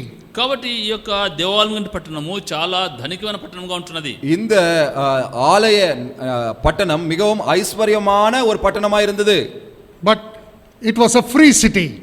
అది చాలా స్వాతంత్రం కలిగిన స్థలంగా ఉంటున్నది. ஒரு சுதந்திரமான ஒரு பட்டணம். In those days everything was ruled by the kings and rulers. కాబట్టి ఆ దినాల్లో అనేక పట్టణాలను రాజులు పరిపాలించేవారు కనిపించేవారు. அந்த காலத்தில் ராஜாக்களாலும் அதிகாரிகளாலும் அது அந்த காலத்தில் ஆளுகை செய்யப்பட்டிருந்தது. This one city was ruled by the people. Like us. They elect and then rule. కేవలం ఈ పట్టణం మాత్రమే ప్రజల చేత ఎన్నుకొనబడి ప్రజల చేత పరిపాలించబడేదిగా ఉంటున్నది. ஆனால் இந்த ஒரு பட்டணம் நம்மை போல ஜனநாயகமாக ஜனங்களால் அது ஆளப்பட்டிருந்தது. Now you see, in this city they were almost worshipping the Roman emperors. కాబట్టి ఈ యొక్క పట్టణంలో దాదాపుగా వారందరూ రోమా సామ్రాజ్యాధిపతులను వాళ్ళు ఆరాధించేవారుగా ఉన్నారు. இந்த பட்டணத்தில் இருப்பவர்கள் இந்த ரோம ராஜாக்களை இவர்கள் வழிபட்டு கொண்டிருந்தார்கள். Now today we talk about Rome, we are always thinking about the Catholic Pope and the Vatican City. కాబట్టి అనేక సార్లు మనము రోమా గురించి ఆలోచించినప్పుడు ఈ పోపులు తర్వాత వాటికన్ సిటీ గురించి మనం ఆలోచించేవారుగా ఉంటాం. இந்த காலத்தில் ரோமா என்று அந்த ரோம் என்று சொல்லும் பொழுதே நாம் அந்த கேத்தலிக் அந்த வேட்டிகன் சிட்டி அதை மாத்திரமே நாம் யோசிக்கிறோம். But in those days అయితే ఆ దినాల్లో அந்த కాలத்தில் they were worshipping idols. కాబట్టి వారు ఈ యొక్క విగ్రహాలను ఆరాధించేవారు. విగ్రహங்களை ఆరాధిస్తూ வந்தார்கள். They were literally worshipping the kings and the emperors. కాబట్టి వారు నిజముగా ఆ రాజులను అక్కడ నుండి సామ్రాజ్యపతులను ఆరాధించేవారుగా ఉన్నారు. நிச்சயமாகவே அவர்கள் ராஜாக்களையும் அந்த அதிகாரிகளையும் அவர்கள் வணங்கி வந்தார்கள். In those days 100,000 people were living in that city. కాబట్టి దాదాపుగా 1,00,000 మంది ప్రజలు అక్కడ నివసించేవారుగా ఉన్నారు. அந்த காலத்தில் 1,00,000 பேர் அங்கு வசித்து வந்தார்கள் சிமிர்னாவில். In that city, ఆ పట్టణంలో அந்த పట్టణத்தில் there was a small church. చిన్న సంఘం స్థాపించబడింది. அங்கு ஒரு சின்ன சபை இருந்தது. There was also a Jewish temple. అక్కడ యూదుల యొక్క సమాజ మందిరం ఉన్నది. அங்கு ஒரு யூத தேவாலயம் கூட இருந்தது. Many pagan temples. తర్వాత అక్కడ నుండి అన్ని జాతి సంబంధించిన దేవాలయాలు కూడా ఉంటున్నాయి. பல வித்தியாசமான இந்த விக்கிரகாராதனை செய்த ஆலயங்களும் இருந்தது. Now this church at Smyrna is a new religion for them. కాబట్టి ఇక్కడ స్మరణలో స్థాపించబడిన ఈ సంఘము వారికి కొత్త మతముగా ఉంటున్నది. சிமிர்னா ஜனத்தாருக்கு இந்த ஸ்தாபிக்கப்பட்ட அந்த புதிய சபை ஒரு புதிய மதமாய் இருந்தது. Only those whose lives are transformed were able to understand about this Christian experience. కాబట్టి ఈ క్రైస్తవ యొక్క జీవితం యొక్క అనుభవము కేవలము ఎవరైతే మార్పు చెందబడినారో వారికి మాత్రమే అర్థమయ్యేదిగా ఉంటుంది. யார் உண்மையாக இயேசு கிறிஸ்துவால் அந்த மாற்றப்பட்டிருக்கிறார்களோ அவர்களுக்கு மாத்திரமே அது தெரியும் புரியும். So both Jews and the pagans tortured these Christians. కాబట్టి ఈ యూదులు అక్కడ అన్యజాతికి సంబంధించిన వాళ్ళు ఇద్దరు కలిసి ఈ క్రైస్తవులను హింస పెట్టేవారుగా ఉన్నారు. ஆதலால் அந்த யூதர்களும் அந்த புறஜாதியரும் சேர்ந்து இந்த அந்த கிறிஸ்துவ சபையை துன்புறுத்தினார்கள். But this was a strong church. అయితే ఇది చాలా బలమైన సంఘం. இது ஒரு వల్లமையான సభை. Small church but a strong church. ఇది చాలా చిన్నది అయితే చాలా బలమైనది. చిన్న సభை వల్లமையான సభை. So now you see in verse 9. అయితే చూడండి 9వ వచనంలో 9వ వచనத்தில் பார்க்கிறோம். Now the Lord is telling that church. అయితే ఆ సంఘానికి దేవుడు చెప్తున్నాడు, சபையை பார்த்து சொல்கிறார், I know thy works. నీ పనులు నీ క్రియలు నాకు తెలుసు. உன் கிரியைகளை அறிவேன். And tribulation. నీ యొక్క శ్రమ నాకు తెలుసు. உன் உபத்திரவத்தையும். And poverty. నీ యొక్క దరిద్రం కూడా నాకు తెలుసు. உன்னுடைய దరిద్రத்தையும். And within brackets says, but thou art rich. అయితే నువ్వు ధనవంతుడవే. நீ ஐஸ்வர்யவான் என்று சொல்கிறார். This is what God says about this church. అది దేవుడు ఆ సంఘంతో చెప్పే మాట. இதுதான் அந்த சபையை பார்த்து தேவன் சொல்லுகிற வார்த்தைகள். In other words, ఇంకొక మాట చెప్పాలంటే இன்னொரு விதத்தில் சொல்ல வேண்டும் என்றால், this church was a living church but a crushed church. అయితే ఈ సంఘము సజీవమైనది కానీ అదే శ్రమ చేత మలచబడినట్టుగా ఉంటుంది. இது ஜீவனுள்ள சபை ஆனாலும் இது உபத்திரவத்தால் நொறுக்கப்பட்ட சபை. The God's word says, దేవుని వాక్యం చెప్తుంది, கர்த்தருடைய வசனம் சொல்லுகிறது, if anyone wants to follow me, let him deny himself, take up his cross and follow me. ఎవడైనా నన్ను వెంబడించినట్లా వాడు తాను ఉపేక్షించుకొని తన సిలువను ఎత్తుకొని నన్ను వెంబడించాలి. என்னை யாராவது பின்பற்ற வேண்டும் என்றால் தன்னை மறுத்து சிலுவை எடுத்து என்னை பின்பற்றட்டும். Now you see this church people were ridiculed all the time. కాబట్టి ఈ సంఘ ప్రజలు ప్రతినిత్యం కూడా వారు తునీకరించబడేవారుగా కనిపిస్తున్నారు. இந்த சபையார் எப்பொழுதுமே ஏளனம் செய்யப்பட்டார்கள். What did they tell about them? వారి గురించి వారు ఏం చెప్పేవారు? அந்த சபையை பற்றி மற்றவர்கள் என்ன சொன்னார்கள்? If you join these Christians, ఈ క్రైస్తవులతో చేరినట్లయితే இந்த கிறிஸ்தவர்களோடு நீ சேர்ந்தால், you know what kind of people they are? వారు ఎలాంటి ప్రజలు తెలుసా మీకు? எப்படிப்பட்ட ஜனத்தார் தெரியுமா? They are cannibals. వాళ్ళు మనుషుల ఆహారము మాంసం తినేవారు. மனிதர் மாம்சத்தை சாப்பிடுகிறவர்கள். You know why they said that? ఎందుకు ఆ విధంగా చెప్పారు తెలుసా? எதற்காக அவ்வாறாக சொன்னார்கள் தெரியுமா? If someone comes here, ఎవరైనా ఇక్కడికి వచ్చినట్లయితే, யாராவது இங்கு வந்தால் and sees the Lord's table, ఈ యొక్క దేవుని బల్ల చూసినట్లయితే, தேவனுடைய பந்தியை பார்ப்பார்கள் என்றால், when you break bread, ఇప్పుడు ఈ యొక్క బలను విడిచినప్పుడు அப்பத்தை பிடும் பொழுது, this is my body, that's what Jesus said, యేసు చెప్పింది అంటే ఇది నా శరీరము, இது என் சரீரம் என்று இயேசு கிறிஸ்து சொன்னார். broken for you. మీకోసం విరవబడినది, உனக்காக பிற்கப்பட்டது. So body was broken, that means it is flesh. కాబట్టి శరీరం విడిచబడిందంటే అది ఆయన శరీరం అని అర్థం. சரீரம் பிற்கப்பட்டது அப்படி என்றால் அவருடைய மாம்சம் பிற்கப்பட்டது. Some Catholics believe that this is really the flesh of Jesus. కాబట్టి కేథలిక్స్ ఏమనుకుంటారంటే ఇది నిజంగా యేసుక్రీస్తు శరీరం అనే వాళ్ళు నమ్ముతారు. சில கத்தோலிக்கர்கள் விசுவாசிப்பது இது உண்மையாகவே அவருடைய I மாம்சம் think if என்று. they take that bread, it becomes flesh of Jesus and goes inside. కాబట్టి వారు అనుకునేది ఏమంటే ఈ యొక్క బల్ల తీసుకున్నట్లయితే అది యేసుక్రీస్తు శరీరముగా లోపలికి వెళ్తుందని. அந்த அப்பத்தை அவர்கள் புசிக்கும் பொழுது உண்மையாகவே இயேசு கிறிஸ்து மாம்சமாக அது உள்ளே மாறிவிடும் என்று என்கிறார்கள். That's not what Jesus said. అది కాదు యేసు ప్రభు చెప్పింది. அப்படி சொல்லவில்லை இயேசு கிறிஸ்து. This body was broken for your sins. కాబట్టి మీ పాప నిమిత్తమే ఈ శరీరము విరవబడింది. உங்களுடைய பாவங்களுக்காக இந்த சரீரம் பிற்கப்பட்டது. This body was broken for your sickness. మీ యొక్క వ్యాధుల నిమిత్తమే ఈ శరీరం నల్లగొట్టబడింది. உன்னுடைய சுகவீனத்திற்காக இந்த சரீரம் பிற்கப்பட்டது. But the devil tried to interpret in a different way to these people. కాబట్టి సైతాను ఇక్కడుండే ప్రజలకు వేరే రీతిగా అర్థం తెలియజేసేదిగా కనిపిస్తుంది. ஆனால் சாத்தான் இந்த ஜனத்தாருக்கு வேறு விதமாக விளக்கி சொன்னான். Then when we take the cup, ఎప్పుడైతే ఆ కప్పు తీసుకుంటామో பானத்தை எடுக்கிறோம், Jesus said, this is my blood, drink. ఇది మీకోసం సిద్ధమైన రక్తం తాగండి. உங்களுக்காக சிந்தப்பட்ட ரத்தம், இதை நீங்கள் பானம் பண்ணுங்கள். So these people said these Christians are drinking blood. కాబట్టి ఈ యొక్క ప్రజలు చెప్పేవాళ్ళు ఈ క్రైస్తవులు రక్తం తాగుతున్నారు. அந்த ஜனத்தார் இந்த கிறிஸ்தவர்களை பார்த்து சொன்னது இவர்கள் ரத்தத்தை குடிக்கிறார்கள். After the Lord's table, కాబట్టి బల్ల అయిపోయిన తర్వాత கர்த்தருடைய பந்தியின் பிறகு they had lively worship service. కాబట్టి వారికి సజీవమైనటువంటి ఒక ఆరాధన క్రమం జరిగేది. மிகவும் ஜீவனுள்ள ஒரு ஆராதனை நடந்தது. They were singing praises unto God. కాబట్టి దేవునికి ఆరాధన చెల్లించేవారు. தேவனுக்கு துதியை செலுத்தினார்கள். And they also had love feasts.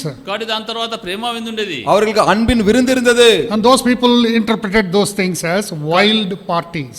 కాబట్టి వారు దాన్ని ఏం చెప్పారంటే ఒక దుష్ట సంబంధమైనటువంటి బహుభయంకరమైన పార్టీలుగా చెప్పేవాళ్ళు. அதை அவர்கள் இவர்கள் பெரிய பெரிய பார்ட்டிகள் செய்கிறார்கள் என்று சொன்னார்கள். Now in the night clubs you see there are wild parties, they drink, they dance, they do all kinds of sinful activities. They made these Christians like that. కాబట్టి నైట్ పార్టీస్ గమనించండి, అక్కడ తాగుతారు, తింటారు, ఎగురుతారు. కాబట్టి ఇవన్నీ చూసిన తర్వాత ఏమనంటే అలాంటి ఆ పార్టీస్ కావని వీళ్ళని చిత్రీకరించారు వాళ్ళు. அந்த நைட் பார்ட்டிகள்ல நீங்க பார்த்திருப்பீங்க எப்படி குடியும் அது பல பாவமான காரியங்கள் நிகழும். இவர்கள் இந்த கிறிஸ்தவர்கள் கூட இந்த அன்பின் விருந்தை இவ்வாறாக செய்கிறார்கள் என்று சொன்னார்கள். That's why they were torturing this church, these believers. అందుకోసమే ఈ విశ్వాసం వాళ్ళు టార్చర్ పెట్టేవాళ్ళు. அதற்காக தான் இந்த கிறிஸ்தவர்களை அவர்கள் பாடுபடுத்தினார்கள். That's number one. They were treated like cannibals. అందుకోసమే వారు ఆ విధముగా ఆ మనుష్య శరీరం తినేవారుగా క్యానిబాల్స్ గా ట్రీట్ చేసేవారు. அதுதான் முதலாவது காரியம். அவர்கள் மாம்சத்தை தின்கிறவர்கள் என்று ஏளனம் செய்யப்பட்டார்கள். And also blood. They drink அவர்கள் blood. இரத்தத்தை குடிக்கிறவர்கள். So the secondly, இரண்டாவதாக they are not normal people, they are involved in wild parties. కాబట్టి వాళ్ళు సామాన్య ప్రజలు కాదు కానీ ఈ వైల్డ్ పార్టీస్ లో చాలా దుష్టమైన పార్టీలో ఇన్వాల్వ్ అయ్యారని చెప్పేవాళ్ళు. அவர்கள் உண்ணுவதும் குடிப்பதும் இப்படிப்பட்ட காரியங்களில் ஈடுபட்டவர்கள் என்று சொன்னார்கள். Now thirdly, மூன்றாவதாக they said they are family breakers. కాబట్టి వాళ్ళు కుటుంబాన్ని విచ్ఛిన్నం చేసేవాళ్ళు, குடும்பத்தை உடைப்பவர்கள். Why? ஏன்? Because one person accepts the Lord Jesus Christ, the other people don't accept. What can we do? కాబట్టి కుటుంబంలో ఒక వ్యక్తి దేవుని గురించి ఏం జరుగుతుంది? ఈ కుటుంబంలో குடும்பத்தில் ஒருவர் இயேசு கிறிஸ்துவை ஏற்றுக்கொண்டு மற்றவர்கள் ஏற்றுக்கொள்ளாவிட்டால் என்ன நடக்கும்? Many of our people, families, they don't know the Lord. కాబట్టి మన కుటుంబంలో అనేక మంది కూడా ఆ కుటుంబాల్లో దేవుని ఎరిగిన వారు ఉన్నారు. நம்முடைய குடும்பங்களில் அனைவருக்கு கூட இயேசு கிறிஸ்துவை தெரியாது. So they don't know the Lord, so they don't come here. కాబట్టి వారు దేవుని ఎరగరు కాబట్టి వారు దేవుని సన్నిధికి రారు. இயேசு கிறிஸ்துவை அறியாததால் அவர்கள் அவருடைய சமூகத்திற்கு வருவதில்லை. Because of our faith in the living God, కాబట్టి మనకు సజీవుని దేవుని విశ్వాసం బట్టి நாம் நம்முடைய ஜீவனுள்ள தேவனின் மேல் வைத்த அந்த விசுவாசத்தினால் we are ostracized by our families. కాబట్టి మన కుటుంబం నుంచి நம்முடைய குடும்பங்களிலிருந்து நாம் வெளியேற்றப்படுகிறோம். We are not coming out, but they are only throwing us out. కాబట్టి మన వారి బయట నుంచి మనం రావడం కాదు, వాళ్ళే మనం తోసివేసేవారు ఉన్నారు. நாம் அந்த కుటుంబத்திலிருந்து வெளிவருவதில்லை, அவர்கள் நம்மை வெளி அனுப்புகிறார்கள். Because they do not worship these idols. ఎందుకంటే మనం ఈ యొక్క విగ్రహాలను ఆరాధించడానికి లేదు కాబట్టి. ஏனென்றால் நாம் அந்த விக்கிரகங்களை வணங்குவதில்லை. They said these are atheists, they don't believe in God. కాబట్టి వారు అనేవాళ్ళు అంటే వీళ్ళు దేవుని నమ్మరు, దేవుని నమ్మని ప్రజలు అనేవాళ్ళు. இவர்கள் எந்த தேவனையுமே விசுவாசிக்காத நாஸ்திகர்கள் என்று நம்மை சொல்கிறார்கள். Whenever something happened in the city, there is some terrible rain and things are destroyed. They say all this because of these people. కాబట్టి ఆ పట్టణంలో ఎప్పుడైనా సరే ఎక్కువ బహుభయంకరమైన వర్షం కానీ లేకపోతే ఏమైనా సంభవిస్తే ఇదంతా కూడా క్రైస్తవులనే జరిగిందనేవాళ్ళు. அந்த పట్టణத்தில் ஏதாவது ஒரு கெட்ட காரியம், பெரிய மழையோ புயலோ ஏதாவது நடந்தால் எல்லாம் இந்த கிறிஸ்தவர்களால் தான் என்று சொல்வார்கள். Every day they faced persecution. కాబట్టి ప్రతి దినము కూడా ఈ యొక్క హింసలు పొందేవారు ఉన్నారు. ஒவ்வொரு நாளும் உபத்திரவத்தை சந்தித்தார்கள். Now you see that's why they were going through lot of difficult situations. కాబట్టి అనేకమైన ఈ కష్టమైన పరిస్థితుల్లో వాళ్ళు వెళ్ళేవారు ఉన్నారు. அதனால தான் மிகவும் கடினமான பாதையின் மத்தியில் சென்றார்கள். Because of their testimony, వారి యొక్క సాక్ష్యాన్ని బట్టి, அவருடைய சாட்சியால் they were not given jobs. వారికి ఉద్యోగాలు లేవు, அவர்களுக்கு வேலைகள் கிடைக்கவில்லை. They were thrown out. వాళ్ళు వెలివేయబడినారు, அவர் வெளியேற்றப்பட்டார்கள். Many lost their jobs. అనేక మంది ఉద్యోగాలు కోల్పోయినారు, வேலைகளை இழந்தார்கள் பலர். They were very comfortable, they had very nice jobs, they had everything, but all of a sudden because they became Christians, they were thrown out. వారంతా చాలా సుఖంగా ఉన్నారు, మంచి ఉద్యోగాలు ఉన్నారు, మంచి స్థితిలో ఉన్నప్పుడు ఎప్పుడైతే క్రైస్తవులుగా క్రీస్తు అంగీకరించిన తర్వాత వారు వెలివేయబడినారు. சுகமும் அவர்கள் சௌகரியமாக இருந்தவர்கள் அவர்கள் எப்பொழுது இயேசு கிறிஸ்துவை ஏற்றுக்கொண்டார்களோ அவர்களை வேலையிலிருந்து நீக்கினார்கள். Because their involvement in the ministry, they became poor now. కాబట్టి వారు ఈ యొక్క సంఘం యొక్క పరిచయలో ఉన్నారు కాబట్టి వారు పేదవారుగా తయారైనారు. அவர்கள் ஊழியத்தில் ஈடுபட்ட காரணத்தினால் தரித்திரராக ஆக வேண்டியிருந்தது. So they also had to face prison cells. కాబట్టి they had to be they were arrested and they were jailed. వారు కాబట్టి దీని కారణంగా వారు బంధించబడి చెరసాలలో కూడా వేయబడినారు. பலர் சிறையில் அடைக்கப்பட்டார்கள். They wanted to do away with this religion or this group of people. కాబట్టి ఈ యొక్క ప్రజలను ఈ యొక్క మత సంబంధించిన వారిని ఈ క్రైస్తవులను వారు కంప్లీట్ గా తుడిచివేయాలని కోరినారు. அவர்கள் இந்த கிறிஸ்தவர்கள் இந்த ஜனத்தார் இதை பின்பற்றுவர்கள் இல்லாமல் போக வேண்டும் என்று பிரயாசித்தார்கள். Now listen carefully. జాగ్రత్త వినండి. கவனமாய் கேளுங்கள். Please don't go here and there for few minutes. కొద్ది నిమిషాలు గమనించండి. தயவு செய்து அமைதியா கேளுங்கள். Now you see here, இங்க பார்க்கிறோம், we are in the same times as the times of Smyrna. కాబట్టి స్మరణలో ఉన్న రీతిగానే మనము కూడా అలాంటి పరిస్థితుల్లోనే మనం ఇప్పుడు కూడా ఉన్నాం. சிமிர்னாவின் அதே காலங்களில் நாம் இப்பொழுதும் இருக்கிறோம். We are a small church. మనం చిన్న సంఘం. நாமும் ஒரு சிறிய சபை. We keep our testimony. మన సాక్ష్యం నిలబెట్టడానికి, நம்முடைய சாட்சியை ஸ்தாபிக்க. But we face problem outside. కాబట్టి బయట మనం అనేక సమస్యలు ఎదుర్కోవాలి. வெளியே பல துன்பங்களை நாம் நேர்கொள்ள வேண்டியதா இருக்கிறது. It starts in our family. మన కుటుంబాల్లో ఉంటున్నాయి. அந்த துன்பங்கள் நம்முடைய குடும்பத்தில் தொடங்குகிறது. Then it starts in our neighborhood. కాబట్టి తర్వాత మన పక్కన వారి దగ్గరికి వెళ్తాయి. நம்முடைய பக்கத்து வீட்டுக்காரர்கள் மத்தியில் தொடங்குகிறது. Then it goes to the place where we are working. కాబట్టి తర్వాత మనం పనిచేసే స్థలానికి వెళ్తాయి. பிறகு நாம் வேலை செய்கிற இடத்தில் தொடங்குகிறது. And they put all the things against us without any evidence. కాబట్టి వారందరూ కలిసి మనకు విరోధమైన రీతిగా వారు తయారు చేసేవారుగా ఉంటారు. எந்த நிரூபிக்க ஒன்றும் இல்லை என்றாலும் நம்மேல் அவர்கள் குற்றம் சாட்டுகிறார்கள். They will prove that we have done this crime. కాబట్టి మనల్ని ఇలాంటి నేరం చేసామని మనల్ని రుజువు చేసేవారుగా కనిపిస్తారు. செய்யாத தவறை செய்தோம் என்று நிரூபிக்கிறார்கள். But amidst that, వాటన్నిటి మధ్యలో, அதன் மத்தியில், that's why Jesus, the word says, you are rich. కాబట్టి వీరన్నిటి మధ్యలో కూడా నువ్వు ధనవంతులుగా ఉంటున్నావు. அதற்கு தான் இயேசு கிறிஸ்து சொல்கிறார், நீங்கள் இதன் மத்தியிலும் ஐஸ்வர்யம் உள்ளவர்கள். Because we have the eternal God with us. కాబట్టి ఎందుకంటే మనం నిత్యమైన దేవుడు మనతో పాటు ఉంటున్నాడు. ஏனென்றால் அந்த நித்திய தேவன் நம்மோடு இருக்கிறார். Because he is the King of Kings. ఆయన రాజుగా அவர் ராஜாதி ராஜா. Now in those times, ఆ సమయాల్లో அந்த காலத்தில் there was one bishop, one great man of God. అక్కడ ఒక దేవజనుడు బిషప్ అనే అతను. Many people were converted through his ministry. అనేక మంది వేల ప్రజలు ఆ యొక్క పరిచర్య ద్వారా మార్పు చెందినారు. அந்த பெரிய தேவ மனிதனால் பலர் அவருடைய ஊழியத்தால் இயேசு கிறிஸ்துவை ஏற்றுக்கொண்டார்கள். They came to every church. కాబట్టి వారు ప్రతి సంఘానికి వెళ్ళి ஒவ்வொரு சபைக்கு சென்று they asked them to tell that the king is the Lord. కాబట్టి వారు ప్రతి సంఘానికి వెళ్ళి ఈ యొక్క రాజే ప్రభువుగా మీరు చెప్పమని చెప్పేవాళ్ళు. அந்த சபைகளுக்கு சென்று ராஜாதான் கர்த்தர் என்று சொல்லுங்கள் என்று சொன்னார்கள். You have to worship him. కాబట్టి ఆయన మీరు ఆరాధించాలి. அந்த ராஜாவை தான் நீங்கள் வழிபட வேண்டும், ஆராதிக்க வேண்டும். This servant of God did not worship. This bishop did not worship. ఈ యొక్క బిషప్ ఆ విధంగా ఆరాధించలేదు. இந்த பிஷப் அவரை அப்படி ஆராதிக்கவில்லை. They liked him because he was doing so much good to the people. ఆయన అనేక మంది ప్రజలకు చాలా మంచి చేసేవాడు. కాబట్టి ఆయన అంటే ఇష్టం ఉండింది. ஜனத்தாருக்கு நன்மை செய்தால் அந்த பிஷப்பை அனைவருக்கும் பிடித்திருந்தது. But they pleaded with him. అయితే అతను వేడుకున్నారు. அவரை மன்றாடினார்கள். Please say one time that this king is the Lord. కాబట్టి మీరు ఒక్కసారి మాత్రం చెప్పండి ఈ రాజే ప్రభు అని చెప్పండి అని. ஒரே ஒரு முறை அந்த ராஜா தான் ஆண்டவர் என்று சொல்லுங்களேன் என்று கேட்டார்கள். He refused to say. అయితే అతను తృణీకరించాడు. அவராக சொல்ல அவர் மறுத்தார். They said they will put fire on him. కాబట్టి వారు అన్నారు నీకు నిప్పు పెడతామన్నారు. உன்னை தீயிலிடுவோம். So he said this body is only temporary. కాబట్టి అతను అన్నాడు ఈ శరీరం కేవలం తాత్కాలికమైనదే. அவர் சொன்னார் இந்த சரீரம் தாற்காலிகமானது. I am ready.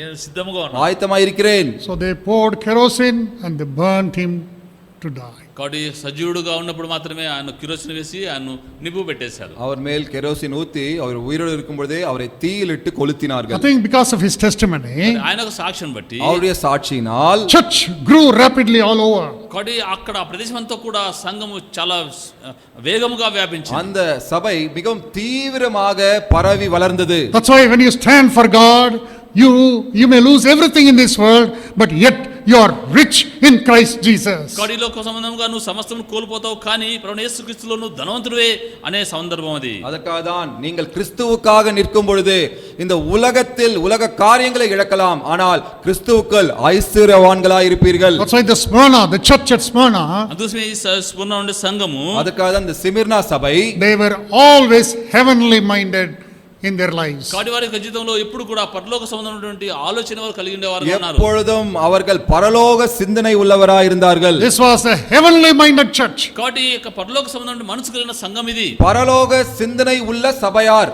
Because of that, దాని కారణం బట్టి அதனால் they were fully involved in building the kingdom of God. కాబట్టి దేవుని యొక్క రాజ్యం కట్టడానికి వారు సంపూర్ణముగా వారు నిర్ణయించుకున్నారు. தேவனுடைய ராஜ்யத்தை கட்டுவதில் முழுவதுமாக தம்மை சம்பந்தப்படுத்திக் கொண்டார்கள். They had the burden for the perishing souls. కాబట్టి వారు నశించిపోయే ఆత్మ గురించిన చాలా భారం కలిగిన వారు ఉన్నారు. அழிந்து போற ஆத்துமாக்கள் மேல் அவர்களுக்கு பாரம் இருந்தது. They gave the time for God. కాబట్టి దేవునికి వారు సమయం ఇచ్చేవారు ఉన్నారు. தேவனுக்கு நேரத்தை கொடுத்தார்கள். They gave the talents for God. దేవునికి తలాంతులు ఇచ్చేవారు ఉన్నారు. தேவனுக்கு தம்முடைய தாளந்துகளை கொடுத்தார்கள். Now we also see their investments were made only for the kingdom of God. కాబట్టి వారి సమస్తమును కూడా దేవుని రాజ్యం కట్టడానికి వారు ఇచ్చేవారుగా ఉన్నారు. தேவனுடைய ராஜ்யத்திற்காக தம்மிடமிருந்து அனைத்தையும் கொடுத்தார்கள் என்று பார்க்கிறோம். They are willing to lose everything in this world but to gain everything in the eternal ఈ kingdom. లోకంలో సమస్తమును కోల్పోవడానికి ఇష్టపడేవారుగా ఉండి పరలోక రాజ్యంలో పొందడానికి వారు ఇష్టపడేవారుగా உலக ఉన్నారు. காரியங்களை அனைத்தையும் இழந்து பரலோக காரியங்களை பெற்றுக்கொள்வதற்கு சித்தமாயிருந்தார்கள். So their interest was in heaven. కాబట్టి వారు పరలోకం నుంచి ఆసక్తి కలిగినారు. அவருடைய ஆவல் எல்லாம் பரலோகத்தின் மேல் இருந்தது. Their involvement was in heaven. కాబట్టి పరలోక రాజ్యం నుంచి వాళ్ళు ఆసక్తి కలిగి దాన్ని పనిచేయగలుగుతున్నారు. அவருடைய ஈடுபாடு எல்லாம் பரலோகத்தின் மேல் இருந்தது. Their investment was also in heaven. కాబట్టి పరలోకమందు కూడా వారు వారు క్రియ కలిగి ఉన్నారు. அவருடைய முதலீட்டு எல்லாம் பரலோகத்தின் மேல் இருந்தது. And because of that their inheritance was in heaven. దాని కారణం బట్టి పరలోక రాజ్యం వారికి స్వాస్థ్యంగా పొందబోతున్నారు. அதனால் அவர்கள் பரலோக காரியங்களை சுதந்திரித்துக் கொள்ள முடிந்தது. And God promised two things. కాబట్టి దేవుడు రెండు వాగ్దానం చేసినాడు. அதற்காக தான் இரண்டு காரியங்களை வாக்குத்தத்தம் செய்தார் தேவன். Crown of life. కాబట్టి జీవ కిరీటం వారికి. ஜீவ கிரீடம் ஒன்று. What is the crown of life? ఏంటి జీవ కిరీటం? ஜீவ கிரீடம் என்ன? Eternal life. కాబట్టి నిత్య జీవం. நித்திய ஜீவன். What is the eternal life? நித்திய ஜீவன். நித்திய ஜீவன் என்ன? You will not die.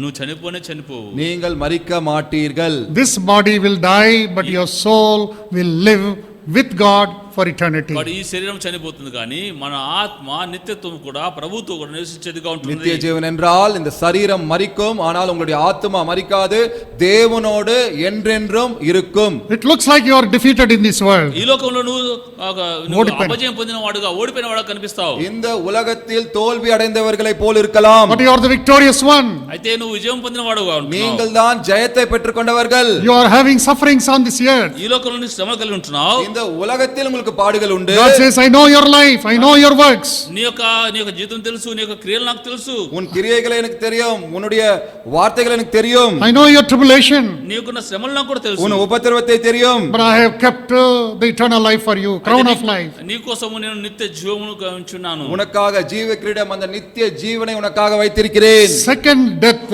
will not have any power over your life. నీ మీద రెండో మరణానికి ఎలాంటి అధికారం లేదు.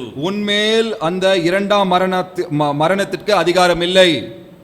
Down here there are trials and tribulations. ఈ లోకంలో శ్రమలు కష్టములు ఉంటున్నాయి. இந்த உலகத்தில் நமக்கு சோதனைகளும் கஷ்டங்களும் இருக்கும். Pain and persecution. కాబట్టి బాధలు శ్రమలు ఉంటున్నాయి. உபத்திரவங்களும் இருக்கும். But at the end of the road, అయితే ఈ మార్గం అంతంలో, அந்த வழியின் முடிவில் the riches in the kingdom of God for us. కాబట్టి దేవుని రాజ్యం ఇచ్చిన ఐశ్వర్యం మనకు ఉంచబడి ఉంటున్నది. தேவனுடைய ராஜ்யத்தின் ஐஸ்வர்யம், தேவனுடைய ராஜ்யமும் நமக்காய் இருக்கிறது. If you believe that, అయితే నువ్వు దాన్ని నమ్మినట్లయితే, நீங்கள் அதை விசுவாசித்தால் what will you do? నువ్వేం చేస్తావు? நீங்கள் என்ன செய்வீர்கள்? You will be thinking about that kingdom. ఆ రాజ్యం గురించి నువ్వు ఆలోచించేసేవాడుగా ఉంటావు. அந்த ராஜ்யத்தை பற்றி ஆலோசித்துக் கொண்டிருப்போம். You will be involving yourself about in that kingdom. కాబట్టి ఆ రాజ్యం నిమిత్తమే నిన్ను నువ్వుగా అర్పించుకొని ఉండేవాడుగా ఉంటావు. அந்த ராஜ்யத்திற்காக நம்மை நாம் ஈடுபடுத்திக் கொள்வோம். You will be investing in that kingdom. కాబట్టి ఆ రాజ్యం నిమిత్తమే నీకున్న సమస్తము కూడా వెచ్చించేవాడుగా ఉంటావు. அந்த ராஜ்யத்திற்காக என் அனைத்தையும் முதலீட்டாக நாம் அதில் சம்பந்தப்படுத்திக் கொள்வோம். You will gain eternal riches. కాబట్టి అక్కడ వెళ్ళిన తర్వాత పరలోక సంబంధమైన ఐశ్వర్యాన్ని నువ్వు పొందబోయేవాడుగా ఉంటావు. அப்பொழுது நாம் அந்த நித்திய ஐஸ்வர்யத்தை நாம் பெற்றுக்கொள்ள முடியும். May the Lord help us to understand His word. దేవుడు తన వాక్యం అర్థం చేయడానికి సహాయం చేయనుగాక. கர்த்தர் தாமே அவருடைய வசனத்தை புரிந்து கொள்ள உதவுவாராக. This is the one church where God did not tell anything wrong about them. ఈ సంఘంలో మాత్రమే వాళ్ళు ఎలాంటి తప్పు కూడా దేవుడు మోపడం లేదు. இந்த ஒரே ஒரு சபையை பற்றி தான் தேவன் ஒரு குறையும் சொல்லவில்லை. for your information, మీ యొక్క సమాచారం నిమిత్తమై உங்களுக்காக சொல்கிறேன், out of those 7 churches, ఈ 7 సంఘములో కూడా அந்த 7 சபைகளில் this is the only church is still alive today. ఇక్కడ ఈ యొక్క సంఘం మాత్రమే ఇప్పుడు కూడా సజీవంగా ఉంది. అది அந்த சபை இன்னும் உயிரோடு இருக்கிறது. Smyrna church is in Turkey right now. ఈ దినము కూడా టర్కీలో స్వర్ణ సంఘం ఉంది. அந்த స్మిర్నా సభை இன்றும் టర్కీயில் இருக்கிறது. The name of the Turkey, that Smyrna, is changed.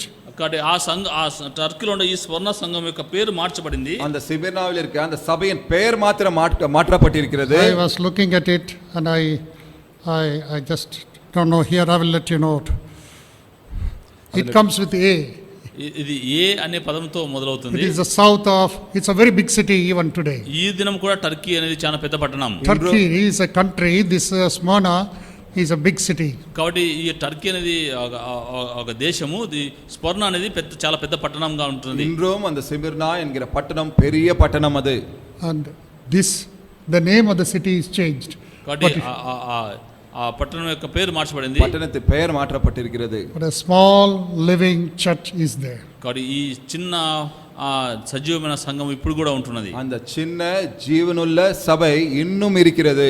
20 centuries it was able to go through. 20 శతాబ్దాలు అది ఇంతవరకు కూడా నిలబడి 20 நூற்றாண்டு காலங்கள் அது இன்னும் உயிரோடு இருக்கிறது. All of the churches are gone. అన్ని సంఘాలు వెళ్ళిపోయినాయి. வேறு எல்லா சபையும் இல்லாமல் போனது. Will we be like that? మనం ఆ విధంగా ఉందామా? நாமும் அவ்வாறு இருப்போமா? It did not depend upon the full-time workers. అది సంపూర్ణమైన సేవకు వచ్చిన వారి మీద నిలబడలేదు. అది முழு நேர ஊழியக்காரர்கள் மேல் அவர்கள் சார்ந்தில்லை. It did not depend upon the bishops or pastors.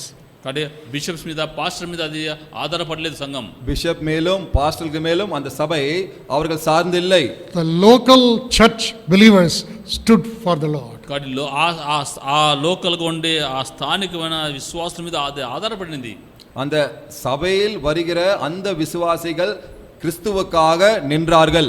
They stood for the Lord. మరి వారు దేవుని కోసం నిలబడ్డారు. கிறிஸ்துவுக்காக நின்றார்கள். That's why the church is still standing. అందుకోసమే ఈ దినం కూడా సంఘం ఉన్నది. அதற்காக தான் இன்னும் அந்த சபை நிலைத்திருக்கிறது. May the Lord help us to understand. మరి దేవుడు దాన్ని అర్థం చేసుకోవడానికి సాయం చేయను గాక. కర్త తామే ఇవగలి పురిందుకొల ఉదవారాగ.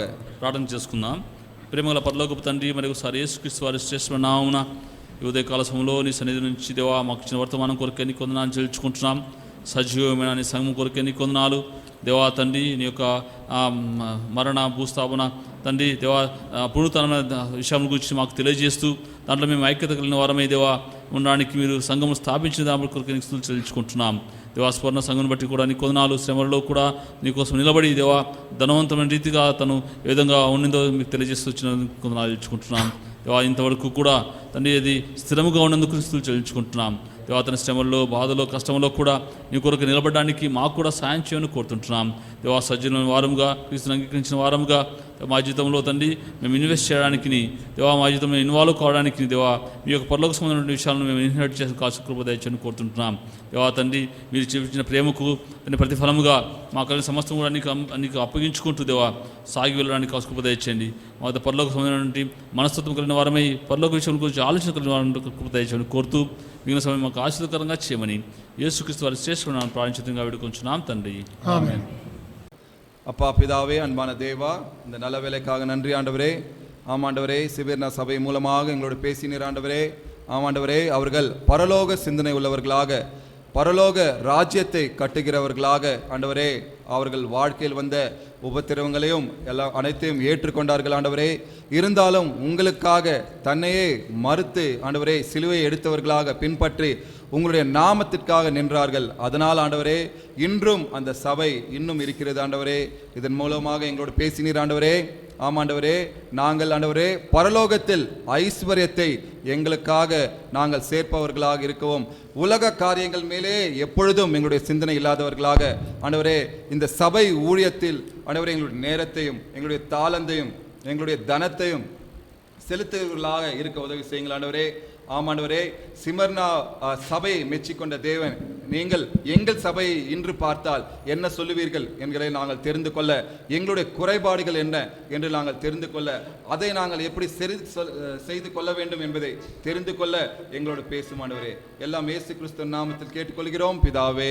Amen. Amen. Immediately after the meeting, please go for the women's fellowship, men's fellowship, and junior and also youth. And good teaching is going on. Please go up, all the youth and junior Sunday class. And the men's fellowship will gather here. Sisters fellowship will be here. This Saturday, there will be fasting and prayer. This second Saturday, I think, second Saturday, fasting and prayer here in the church. Please come. And those of you who are coming, if you give your names, I don't know, they may be preparing lunch so that they may know for that. வருகிற சனிக்கிழமை சகோதரிகள் உபவாச ஜெபம் இருக்கும் இங்கு. அதனால் வருகிறவர்கள் பெயர் கொடுத்தால் அவர்கள் ஆயத்தப்பட அது நல்லதா இருக்கும். அதனால் வருகிற வாரம் சனிக்கிழமை சகோதரிகள் ஜெபம் உண்டு, அதை நினைவு கூறுங்கள். அது மாத்திரமல்ல, கடைசி ஜெபம் ஆசீர்வாதத்துக்கு பிறகு உடனே அந்தந்த ஐக்கியங்களுக்கு செல்லுங்கள்.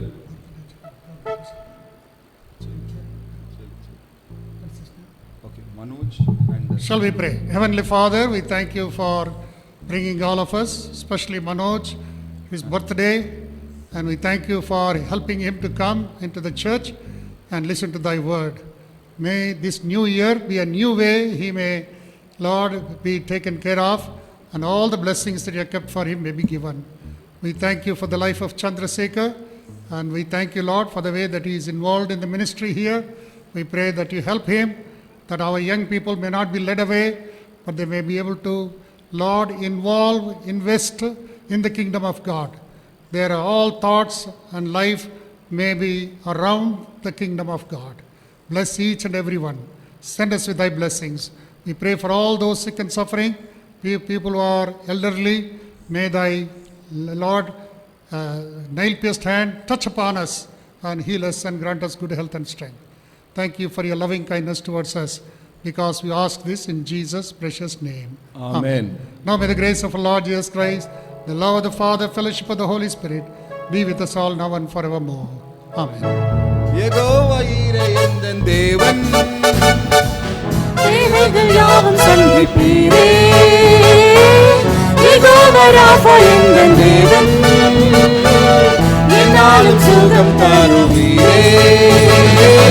யெகோவா ஈரே எந்தன் தேவன், தேவைகள் யாவும் சந்திப்பீரே. யெகோவா ராஃபா எந்தன் தேவன், என்னாலும் சுகம் தருவீரே.